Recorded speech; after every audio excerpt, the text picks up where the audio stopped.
And I'm going to start with Tanya, who is sitting next to the Port of London Authority's amazing belly full of fish, which, as you can see, it's made out of plastic. Tanya also spends some of her time examining the stuff that ends up in the River Thames. And my report on single-use plastic water bottles had the research in there that shows that 75% of the flounder in the River Thames are full of plastic. So, you know, building on what everyone else is saying, it's getting everywhere. We're too careless. We really need to sort ourselves out. Tanya. Thank you, and thank you for allowing us to tell you about how we are quite literally tackling the problem downstream. I make no apology of the pun. We are dealing with the issue once it's in quite a challenging environment, in an estuary environment, and the other speakers have spoken about some of the ecological impacts that has had in far-flung oceans. It's also a very local issue. We are finding it up at Chelsea, right in the heart of London. We are seeing mounds of wet wipes and mounds of bottles being collected by the tide. The Thames is literally spitting it out. Now, the Port of London Authority doesn't seem like a logical organisation to be tackling that sort of issue, but for decades we have been clearing the Thames of debris.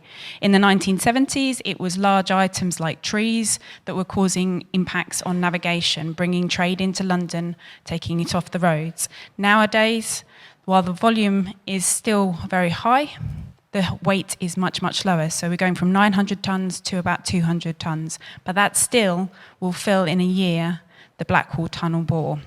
That's an awful lot of plastic, and we are only skimming the surface. So in 2014, we launched a Cleaner Thames project and campaign in partnership with Thames 21, our clean-up volunteers. With Tideway, who are the super sewer, who will be taking a lot of the sewage discharges and hopefully some of the sewage-derived litter that shouldn't be ending up in the river. And Royal Holloway, who were the academic partners who Leonie's fact has come from, the 75% in flounder, which are dinner plate fish in the Thames. This particular sculpture was done by a local artist who came out on the Thames in very few hours, collected all that litter and created this art just on one site. That site has been cleared time and time again as the tide leaves more and more litter. So we are continuing to tackle this issue.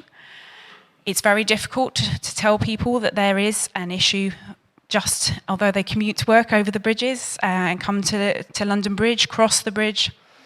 Many people will leave their litter on the edge of the bridge instead of by the bin or on the floor because that's littering, or they'll wedge it into a grate because that's called, we now term that tidy littering.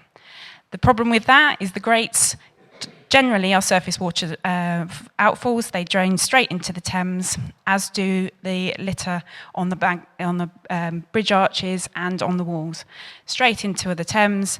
And unfortunately, being an estuary, it flows 15 kilometres in and only 13 out.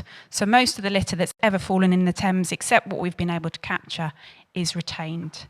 We now have these mountains of wet wipes where the Thames effectively is collecting it for us. Hopefully, with the installation of the Tideway Tunnel, we may see that reduce, but ultimately, as a port authority, that is a long way upstream to stop that intervention.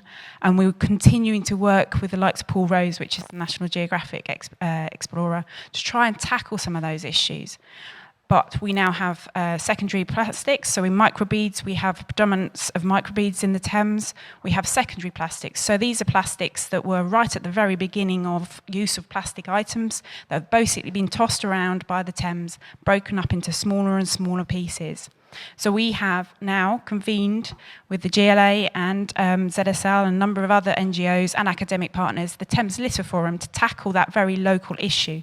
The problem is we are very local and getting enough movement. We have great speed in London, but we need to tackle it across the 300 kilometres of bank that the estuary presents to spill litter into the environment. Thank you.